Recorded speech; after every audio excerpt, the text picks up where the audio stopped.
Morning प्यारे बच्चों, अज का साडा जो विषय है वो है 12वीं क्लास का यूनिट 6वां ट्रांसमिशन प्रबंध। इस विच असीं जो अज टॉपिक डिस्कस करांगे, दूसरा टॉपिक है प्रपैलर शाफ्ट नूं जां ड्राइव शाफ्ट नूं किस तरह सर्विस की जाती है, किस तरह उसनूं रिपेयर किया जाता है और किस तरह उसके पार्ट चैक किए जाते हैं। दूसरा यूनीवर्सल जॉइंट जो प्रपैलर शाफ्ट विच लगा होंदा है उसकी रिपेयर किस तरह की जाती है। इस दे दूसरे भाग दे विच असीं जो पढ़ांगे इस यूनिट का चौथा टॉपिक जिसका नाम है ऑटोमैटिक ट्रांसमिशन प्रबंध। इस विच असीं पढ़ांगे ऑटोमैटिक ट्रांसमिशन किस नूं कहंदे हन, ऑटोमैटिक ट्रांसमिशन प्रबंध दे किहड़े-किहड़े पार्ट होंदे हन, ऑटोमैटिक ट्रांसमिशन प्रबंध किस तरह काम करता है अते ऑटोमैटिक ट्रांसमिशन जो है प्रबंध जो है ये कितनी तरह के होंदे हन। इस दे विच जो है ऑटोमैटिक ट्रांसमिशन प्रबंध के बारे तुहानूं जानकारी प्राप्त होवेगी। इस वीडियो के विच असीं यूनिट 6वां इस दे असीं दो टॉपिक कवर करांगे। टॉपिक नंबर दूसरा जिसका नाम है प्रपैलर शाफ्ट की सर्विस अते टॉपिक नंबर चौथा जिसका नाम है ऑटोमैटिक ट्रांसमिशन प्रबंध।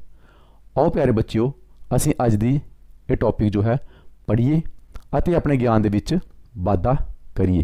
हुण प्यारे बच्चों असीं 12वीं क्लास का जो चैप्टर पढ़न जा रहे हैं उसका नाम है प्रपैलर शाफ्ट, यूनीवर्सल अते स्लिप जॉइंटां दी सर्विस। यूनीवर्सल जॉइंट जो प्रपैलर शाफ्ट विच लगे होंदे हन उन्हां दी सर्विस अते स्लिप जॉइंट दी सर्विस असीं किस तरह करनी है।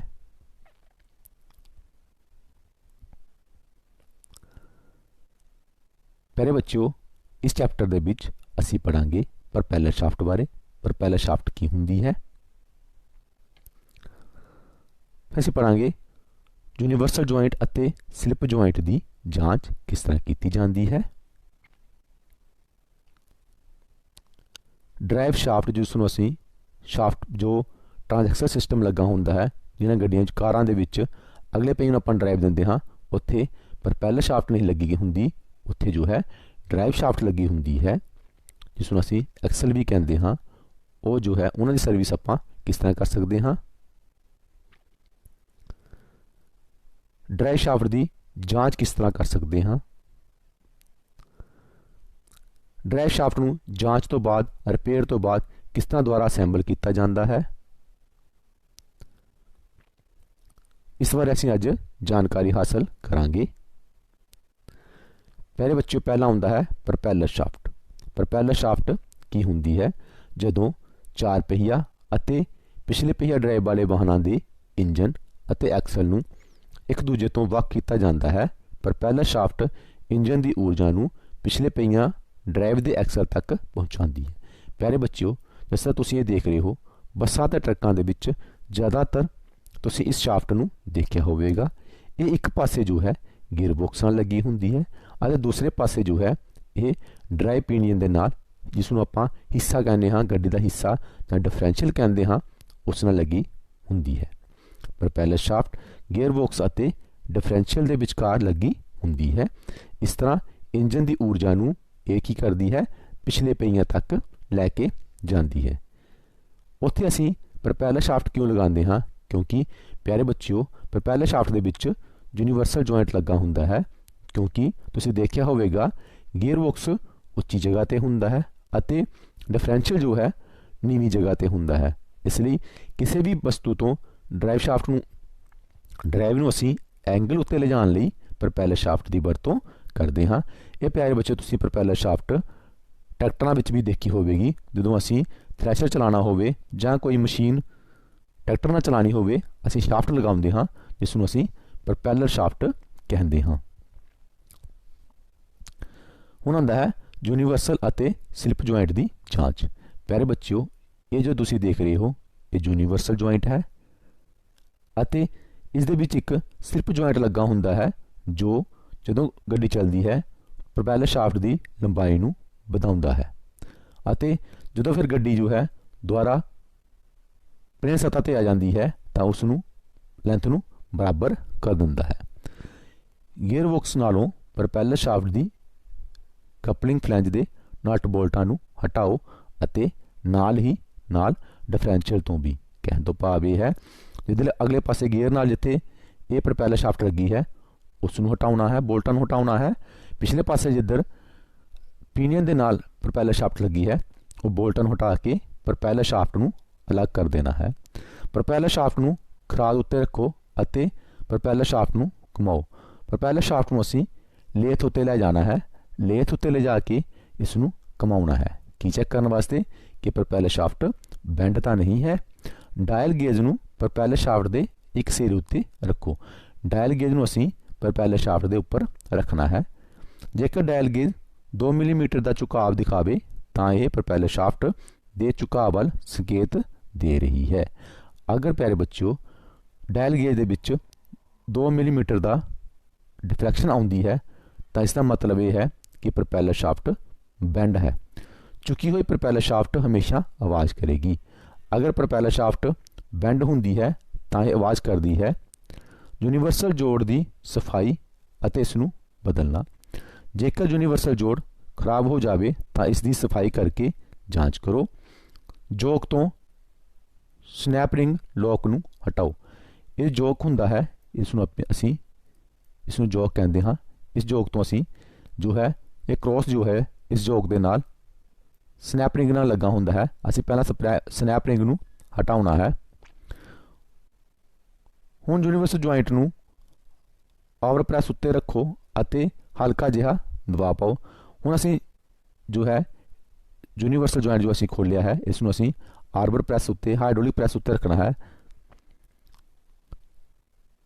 ਦੂਸਰੇ ਸਿਰੇ ਤੋਂ ਕ੍ਰੋਸ ਦਾ ਬੈਰਿੰਗ ਕੱਪ ਬਾਹਰ ਨੂੰ ਆ ਜਾਵੇਗਾ। ਇਹ ਕੱਪ ਜੋ ਅਸੀਂ ਬੈਰਿੰਗ ਕੱਪ ਕਹਿੰਦੇ ਹਾਂ ਇਹ ਬਾਹਰ ਨਿਕਲ ਆਉਂਦਾ ਹੈ। ਉਸੇ ਤਰ੍ਹਾਂ ਜੋਕ ਤੋਂ ਕ੍ਰੋਸ ਨੂੰ ਅਲੱਗ ਕਰ ਦਿਓ। ਹੁਣ ਅਸੀਂ ਕਿਉਂਕਿ ਅਸੀਂ ਕ੍ਰੋਸ ਬਦਲਣਾ ਹੈ, ਯੂਨੀਵਰਸਲ ਜੁਆਇੰਟ ਬਦਲਣਾ ਹੈ, ਅਸੀਂ ਇਸ ਨੂੰ ਪੂਰੇ ਨੂੰ ਹੀ ਅਲੱਗ ਕਰ ਦੇਣਾ ਹੈ। ਫਿਰ ਆਉਂਦਾ ਹੈ ਪਿਆਰੇ ਬੱਚਿਓ ਡਰਾਈਵ ਸ਼ਾਫਟ ਦੀ ਸਰਵਿਸ ਕਰਨਾ। ਡਰਾਈਵ ਸ਼ਾਫਟ ਦੀ ਆਪਾਂ ਸਰਵਿਸ ਕਿਸ ਤਰ੍ਹਾਂ ਕਰ ਸਕਦੇ ਹਾਂ। ਇੰਜਨ ਦੇ ਕਵਰ ਨੂੰ ਹਟਾਓ। ਅਸੀਂ ਜੋ ਹੈ ਬੋਨਟ ਨੂੰ ਉਠਾਉਣਾ ਹੈ, ਥੱਲੇ ਉਹਦੇ ਸਟੇਅਰ ਆਊਟ ਲਗਾਉਣੀ ਹੈ ਤਾਂ ਕਿ ਬੋਨਟ ਜੋ ਹੈ ਦੁਬਾਰਾ ਥੱਲੇ ਨਾ ਪਵੇ। ਦੂਸਰਾ, ਸਹੀ ਪਾਨੇ ਦੀ ਵਰਤੋਂ ਨਾਲ ਡਰਾਈਵ ਸ਼ਾਫਟ ਦੇ ਨਟ ਅਤੇ ਵਾਸ਼ਰ ਨੂੰ ਹਟਾਓ। ਅਸੀਂ ਜੋ ਹੈ ਫਿਰ ਪਹੀਏ ਵਾਲੇ ਪਾਸੇ ਜੋ ਹੈ ਡਰਾਈਵ ਸ਼ਾਫਟ ਦਾ ਜੋ ਨਟ ਲੱਗਿਆ ਹੋਇਆ ਹੈ ਉਸ ਨੂੰ ਹਟਾਉਣਾ ਹੈ। ਤੀਸਰਾ, ਇੰਜਨ ਗੇਅਰ ਬਾਕਸ ਦੇ ਟਰਾਂਸਮਿਸ਼ਨ ਤੇਲ ਨੂੰ ਕੱਢੋ, ਕਿਉਂਕਿ ਜਦੋਂ ਅਸੀਂ ਡਰਾਈਵ ਸ਼ਾਫਟ ਨੂੰ ਬਾਹਰ ਕੱਢਦੇ ਹਾਂ ਤਾਂ ਗੇਅਰ ਦਾ ਜੋ ਤੇਲ ਹੈ, ਗੇਅਰ ਦਾ ਤੇਲ ਥੱਲੇ ਡਿੱਗਦਾ ਹੈ। ਅਸੀਂ ਜੋ ਹੈ ਗੇਅਰ ਆਇਲ ਦੇ ਵਿੱਚੋਂ ਗੇਅਰ ਆਇਲ ਨੂੰ ਅਸੀਂ ਟਰੇ ਦੇ ਵਿੱਚ ਅਲੱਗ ਸਾਫਟ ਟਰੇ ਦੇ ਵਿੱਚ ਰੱਖ ਲੈਣਾ ਹੈ। ਵੱਡੇ ਪਾਨੇ ਦੀ ਮਦਦ ਨਾਲ ਡਰਾਈਵ ਸ਼ਾਫਟ ਦੇ ਜੁਆਇੰਟ ਨੂੰ ਖਿੱਚੋ। ਅਸੀਂ ਜੋ ਹੈ ਕਿਸੇ ਵੱਡੀ ਚੀਜ਼ ਦੇ ਨਾਲ ਜਾਂ ਕੋਈ ਵੱਡੀ ਲੋਹੇ ਦੀ ਰੋਡ ਲੈ ਕੇ ਉਸ ਡਰਾਈਵ ਸ਼ਾਫਟ ਨੂੰ ਅਸੀਂ ਗੇਅਰ ਵਿੱਚੋਂ ਬਾਹਰ ਕੱਢਣਾ ਹੈ ਤਾਂ ਜੋ ਡਿਫਰੈਂਸ਼ੀਅਲ ਵਾਲੇ ਪਾਸੇ ਜੁਆਇੰਟ ਦੀ ਸਪਲਾਈਸ ਦੀ ਸਨੈਪ ਰਿੰਗ ਫਿਟਿੰਗ ਨੂੰ ਖੋਲ੍ਹਿਆ ਜਾ ਸਕੇ। 5ਵਾਂ ਨੰਬਰ, ਸਸਪੈਂਸ਼ਨ ਆਰਮ ਤੋਂ ਸਟੈਬਲਾਈਜ਼ਰ ਜੁਆਇੰਟ ਨੂੰ ਵੱਖਰਾ ਕਰ ਦਿਓ। ਅਸੀਂ ਕੀ ਕਰਨਾ ਹੈ, ਸਸਪੈਂਸ਼ਨ ਆਰਮ ਜੋ ਹੈ ਉਸ ਤੋਂ ਸਟੈਬਲਾਈਜ਼ਰ ਜੁਆਇੰਟ ਨੂੰ ਵੱਖਰਾ ਕਰਨਾ ਹੈ ਕਿਉਂਕਿ ਅਸੀਂ ਸ਼ਾਫਟ ਨੂੰ ਬਾਹਰ ਕੱਢਣਾ ਹੈ। 5ਵਾਂ ਨੰਬਰ, ਸਟੀਅਰਿੰਗ ਨੱਕਲ ਤੋਂ ਕੁਆਟਰ ਪਿਨ ਅਤੇ ਨਟ ਨੂੰ ਹਟਾ ਦਿਓ। ਅਸੀਂ ਸਟੀਅਰਿੰਗ ਨੱਕਲ ਨੂੰ ਵੀ ਅਗਰ ਥੋੜ੍ਹਾ ਟੇਢਾ ਕਰਾਂਗੇ ਤਾਂ ਫਿਰ ਉਸ ਨੂੰ ਖਿੱਚਾਂਗੇ ਤਾਂ ਹੀ ਸ਼ਾਫਟ ਬਾਹਰ ਆਉਂਦੀ ਹੈ। ਸਟੀਅਰਿੰਗ ਨੱਕਲ ਤੋਂ ਟਾਈ ਰੋਡ ਦੇ ਸਿਰਿਆਂ ਨੂੰ ਹਟਾ ਦਿਓ। ਅਸੀਂ ਸਟੀਅਰਿੰਗ ਨੱਕਲ ਦੇ ਨਾਲ ਜੋ ਸਟੀਅਰਿੰਗ ਦੇ ਬਾਲ ਜੁਆਇੰਟ ਲੱਗੇ ਹੋਏ ਹਨ ਉਹਨਾਂ ਨੂੰ ਵੀ ਅਲੱਗ ਕਰਨਾ ਹੈ। ਸਟੀਅਰਿੰਗ ਨੱਕਲ ਤੋਂ ਨਿਚਲੀ ਆਰਮ ਨੂੰ ਹਟਾਓ। ਅਸੀਂ ਜੋ ਹੈ ਸਟੀਅਰਿੰਗ ਨੱਕਲ ਦੇ ਨਾਲ ਜੋ ਥੱਲੇ ਪਾਸੇ ਕੰਟਰੋਲ ਆਰਮ ਦਾ ਬਾਲ ਜੁਆਇੰਟ ਲੱਗਿਆ ਹੈ ਉਸ ਨੂੰ ਵੀ ਹਟਾਉਣਾ ਹੈ। ਪਲਾਸਟਿਕ ਥੋੜੇ ਦੀ ਮਦਦ ਨਾਲ ਡਰਾਈਵ ਸ਼ਾਫਟ ਜੁਆਇੰਟ ਨੂੰ ਬਾਹਰ ਕੱਢੋ ਤਾਂ ਜੋ ਕੇਂਦਰੀ ਸ਼ਾਫਟ ਦੇ ਜੁਆਇੰਟ ਸਪਲਾਈਨ ਦੇ ਸਨੈਪ ਰਿੰਗ ਫਿਟਿੰਗ ਨੂੰ ਖੋਲ੍ਹਿਆ ਜਾ ਸਕੇ। ਫਿਰ ਅਸੀਂ ਜੋ ਹੈ ਡਰਾਈਵ ਸ਼ਾਫਟ ਨੂੰ ਬਾਹਰ ਕੱਢਣਾ ਹੈ। ਡਰਾਈਵ ਸ਼ਾਫਟ ਬੂਟ ਨੂੰ ਕੱਪੜੇ ਨਾਲ ਢੱਕ ਦਿਓ ਤਾਂ ਜੋ ਇਹ ਨੁਕਸਾਨ ਤੋਂ ਬਚ ਸਕੇ।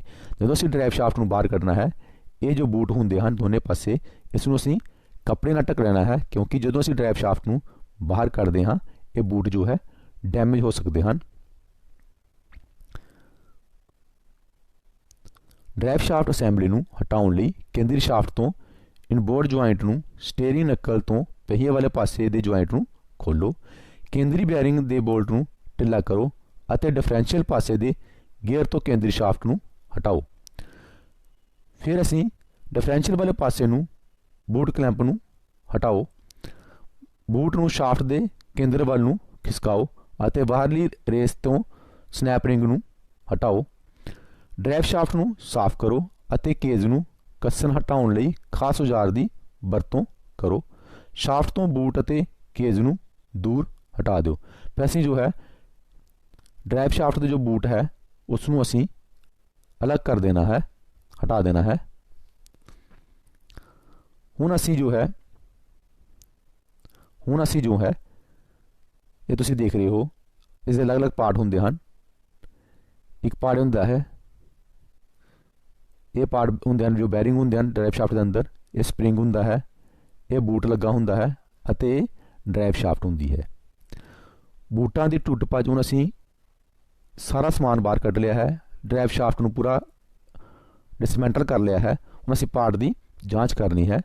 ਬੂਟਾਂ ਦੀ ਟੁੱਟ ਭੱਜ ਜਾਂ ਕਿਸੇ ਵੀ ਖਰਾਬੀ ਲਈ ਜਾਂਚ ਕਰੋ ਅਤੇ ਬੂਟਾਂ ਨੂੰ ਬਦਲੋ। ਅਸੀਂ ਪਿਆਰੇ ਬੱਚਿਓ ਇਹ ਰਬੜ ਦੇ ਬੂਟ ਨੂੰ ਦੇਖਣਾ ਹੈ, ਇਹ ਕਰੈਕ ਤਾਂ ਨਹੀਂ ਹੈ ਜਾਂ ਡੈਮੇਜ ਤਾਂ ਨਹੀਂ ਹੈ, ਇਸ ਨੂੰ ਅਸੀਂ ਬਦਲ ਦੇਣਾ ਹੈ। ਟੁੱਟੇ ਹੋਏ ਸਰਕਲਿਪ, ਖਰਾਬ ਜਾਂ ਟੁੱਟੇ ਸਨੈਪਿੰਗ ਜਾਂ ਰਬੜ ਦੇ ਬੂਟ ਬੈਂਡ ਨੂੰ ਬਦਲ ਦਿਓ। ਇਹ ਰਬੜ ਦਾ ਜੋ ਬੂਟ ਦਾ ਬੈਂਡ ਹੈ ਦੋਨੋਂ ਪਾਸੇ ਵੱਡਾ ਤੇ ਛੋਟਾ, ਇਹ ਚੈੱਕ ਕਰਨਾ ਹੈ ਇਹ ਖਰਾਬ ਤਾਂ ਨਹੀਂ ਹਨ। ਅਗਰ ਇਹ ਖਰਾਬ ਹਨ ਤਾਂ ਇਸ ਨੂੰ ਵੀ ਬਦਲ ਦੇਣਾ ਹੈ। ਇਹ ਟੁੱਟੇ ਹੋਏ ਹਨ ਤਾਂ ਵੀ ਇਹਨਾਂ ਨੂੰ ਬਦਲ ਦੇਣਾ ਹੈ। ਬਾਹਰਲੇ ਬੋਰਡ ਦੇ ਜੁਆਇੰਟ ਵਿੱਚ ਕਿਸੇ ਵੀ ਤਰ੍ਹਾਂ ਦੀ ਪਲੇ ਨਾ ਹੋਣ ਦੀ ਜਾਂਚ ਕਰੋ। ਅਸੀਂ ਜੋ ਹੈ ਫਿਰ ਅੰਦਰੂਨੀ ਬੋਰਡ ਜੁਆਇੰਟ ਨੂੰ ਵੇਖੋ ਅਤੇ ਚੈੱਕ ਕਰੋ ਕਿ ਇਹ ਝਟਕਾ ਪੈਣ ਵਾਲੀ ਦਿਸ਼ਾ ਵਿੱਚ ਆਰਾਮ ਨਾਲ ਖਿਸਕਦਾ ਹੋਵੇ। ਇਨ ਬੋਰਡ ਜੁਆਇੰਟ ਦੀ ਰੇਡੀਅਲ ਦਿਸ਼ਾ ਵੱਲ ਪਲੇ ਨੂੰ ਚੈੱਕ ਕਰੋ, ਇਹ ਹੋਣੀ ਨਹੀਂ ਚਾਹੀਦੀ। ਅਸੀਂ ਜੋ ਹੈ ਇਹਨਾਂ ਜੁਆਇੰਟਾਂ ਦੇ ਵਿੱਚ ਪਲੇ ਨੂੰ ਖਿੱਚ ਕੇ ਚੈੱਕ ਕਰਨਾ ਹੈ ਕਿ ਪਲੇ ਜੋ ਹੈ ਜ਼ਿਆਦਾ ਤਾਂ ਨਹੀਂ ਹੈ। ਬੂਟਾਂ ਦੀ ਕੱਪੜੇ ਨਾਲ ਸਫਾਈ ਕਰੋ, ਇਹਨਾਂ ਨੂੰ ਡੀਜ਼ਲ ਜਾਂ ਮਿੱਟੀ ਦੇ ਤੇਲ ਨਾਲ ਸਾਫ਼ ਨਾ ਕਰੋ। ਅਸੀਂ ਜੋ ਹੈ ਰਬੜ ਦੇ ਬੂਟ, ਜੋ ਰਬੜ ਹੁੰਦੀ ਹੈ ਉਸ ਨੂੰ ਕਦੀ ਵੀ ਡੀਜ਼ਲ ਜਾਂ ਪੈਟਰੋਲ ਨਾਲ ਸਾਫ਼ ਨਹੀਂ ਕਰਨਾ ਚਾਹੀਦਾ, ਕਿਉਂਕਿ ਰਬੜ ਪਾਰਟ ਜੋ ਹਨ ਇਹ ਉਹਨਾਂ ਧੋਣ ਦੇ ਨਾਲ ਖਰਾਬ ਹੋ ਜਾਂਦੇ ਹਨ। ਬੂਟਾਂ ਨੂੰ ਡਰਾਈਵ ਸ਼ਾਫਟ ਉੱਤੇ ਜਕੜੋ, ਛੋਟੇ ਬਿਆਸ ਵਾਲਾ ਪਾਸਾ ਸ਼ਾਫਟ ਦੇ ਗਰੂਵ ਵਾਲੇ ਪਾਸੇ ਅਤੇ ਬੂਟ ਬੈਂਡ ਨਾਲ ਜਕੜਿਆ ਜਾਵੇਗਾ। ਸ਼ਾਫਟ ਦੀ ਕੇਜ ਨੂੰ ਲਗਾਓ ਅਤੇ ਸਰਕਲਿਪ ਨੂੰ ਖਾਸ ਔਜ਼ਾਰ ਦੀ ਮਦਦ ਨਾਲ ਪਾਓ। ਕੇਜ ਦੀ ਪੂਰੀ ਸਤ੍ਹਾ ਨੂੰ ਸੀਵੀ ਜੁਆਇੰਟ ਗਰੀਸ ਲਗਾਓ। ਪਿਆਰੇ ਬੱਚਿਓ, ਜਦੋਂ ਅਸੀਂ ਅਸੈਂਬਲੀ ਨੂੰ ਦੁਆਰਾ ਜੋੜਨਾ ਹੈ, ਇੱਕ ਸਪੈਸ਼ਲ ਗਰੀਸ ਆਉਂਦੀ ਹੈ ਜਿਸ ਨੂੰ ਅਸੀਂ ਸੀਵੀ ਗਰੀਸ ਕਹਿੰਦੇ ਹਾਂ। ਇਹ ਜ਼ਿਆਦਾਤਰ ਲਾਲ ਰੰਗ ਦੀ ਹੁੰਦੀ ਹੈ। ਜੋ ਸਪੈਸ਼ਲ ਗਰੀਸ ਹੁੰਦੀ ਹੈ ਉਸ ਨੂੰ ਅਸੀਂ ਇਸ ਦੀ ਵਰਤੋਂ ਕਰਨੀ ਹੈ ਜਦੋਂ ਦੁਬਾਰਾ ਅਸੀਂ ਇਸ ਨੂੰ ਅਸੈਂਬਲ ਕਰਨਾ ਹੈ। ਕੇਜ ਨੂੰ ਬਾਹਰੀ ਰੇਸ ਦੇ ਵਿੱਚ ਪਾਓ ਅਤੇ ਸਨੈਪ ਰਿੰਗ ਨੂੰ ਬਾਹਰੀ ਰੇਸ ਦੇ ਗਰੂਵ ਵਿੱਚ ਜਕੜੋ। ਬੂਟ ਨੂੰ ਲਗਾਉਣ ਤੋਂ ਬਾਅਦ ਪੇਚਕਸ ਦੀ ਮਦਦ ਨਾਲ ਹਵਾ ਨੂੰ ਬੂਟ ਵਿੱਚ ਜਾਣ ਦਿਓ ਤਾਂ ਜੋ ਹਵਾ ਦਾ ਦਬਾਅ ਬਣ ਸਕੇ। ਅਸੀਂ ਜੋ ਹੈ ਇਹ ਬੂਟ ਦੇ ਨੂੰ ਫਿਰ ਅਸੀਂ ਇਹ ਜੋ ਸਰਕਲਿਪ ਹੈ ਇਸ ਨੂੰ ਅਸੀਂ ਟਾਈਟ ਕਰਨਾ ਹੈ ਪੇਚਕਸ ਦੇ ਨਾਲ। ਇਸ ਤਰ੍ਹਾਂ ਪਿਆਰੇ ਬੱਚਿਓ ਤੁਸੀਂ ਇਸ ਪਾਠ ਦੇ ਵਿੱਚ ਪੜ੍ਹਿਆ ਕਿ ਪ੍ਰੋਪੈਲਰ ਸ਼ਾਫਟ ਨੂੰ ਅਸੀਂ ਕਿਸ ਤਰ੍ਹਾਂ ਡਿਸਮੈਂਟਲ ਕਰ ਸਕਦੇ ਹਾਂ, ਵਿਧੀ ਕੀ ਹੈ। ਡਰਾਈਵ ਸ਼ਾਫਟ ਜੋ ਹੈ ਉਸ ਨੂੰ ਰਿਪੇਅਰ ਕਰਨ ਦੀ ਵਿਧੀ ਕੀ ਹੈ ਅਤੇ ਫਿਰ ਦੁਬਾਰਾ ਅਸੈਂਬਲ ਕਰਨ ਦੀ ਵਿਧੀ ਕੀ ਹੈ। ਇਸ ਵਾਰੀ ਅਸੀਂ ਅੱਜ ਜੋ ਹੈ ਜਾਣਕਾਰੀ ਹਾਸਿਲ ਕੀਤੀ।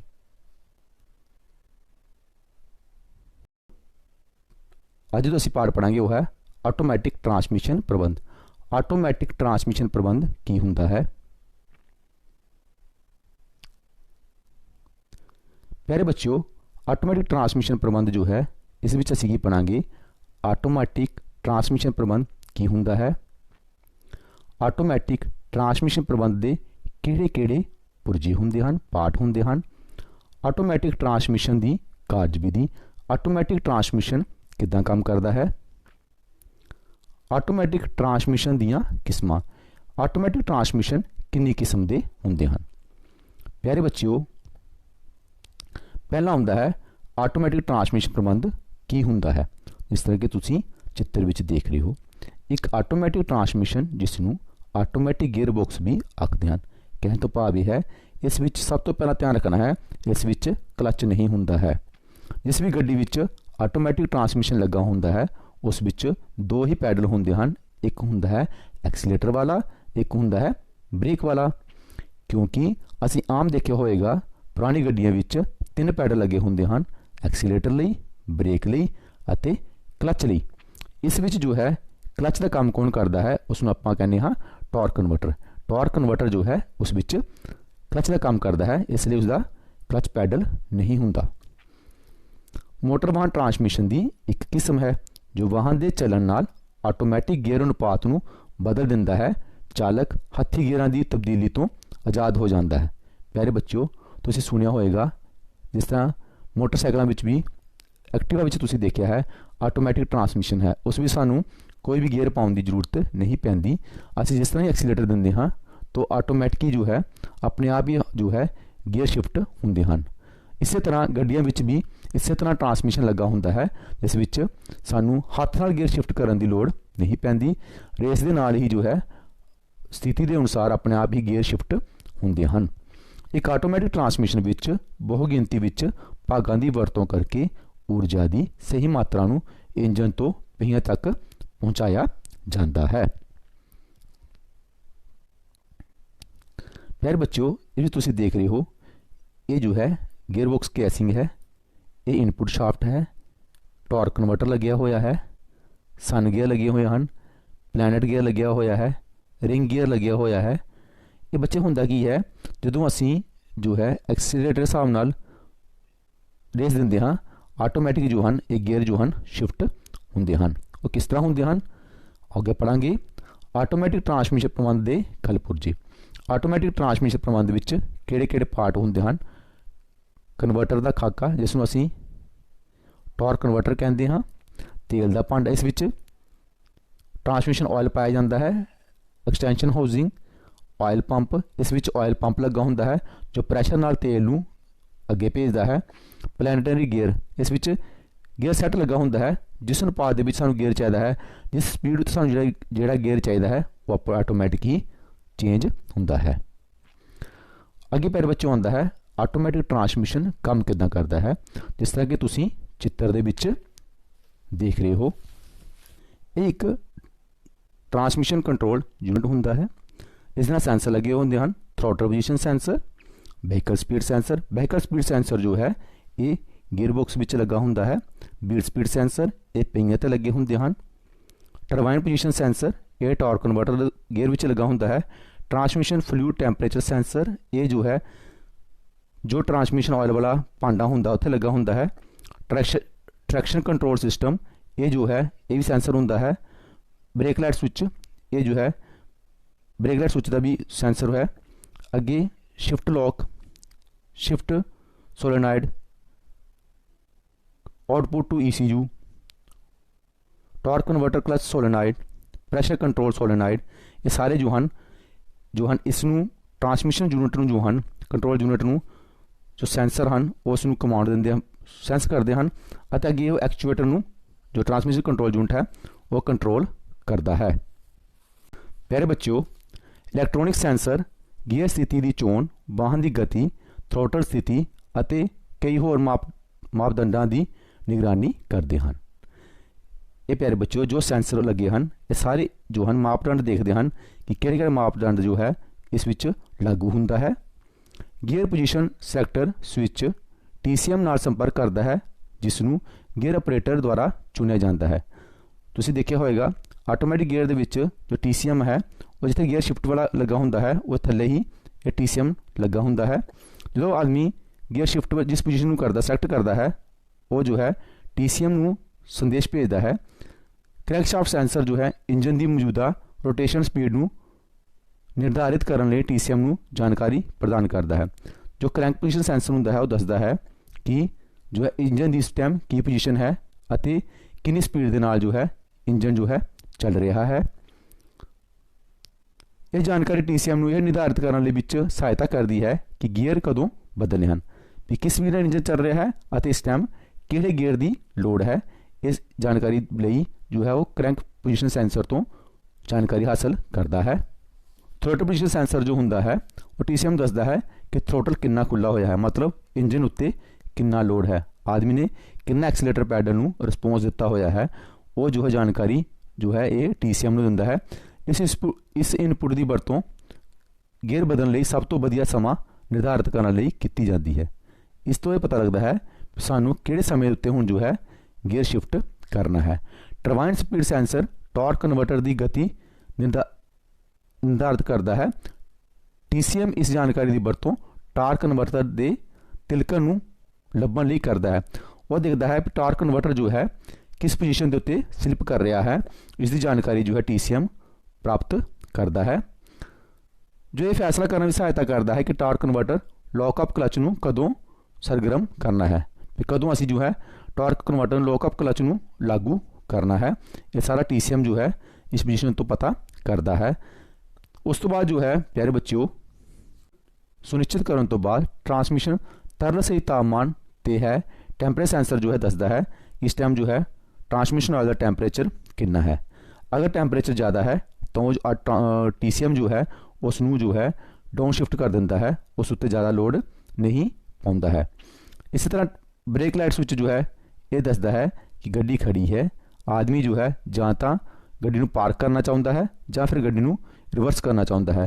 ये जानकारी जो है ब्रेक लाइट स्विच तो प्राप्त होंदी है।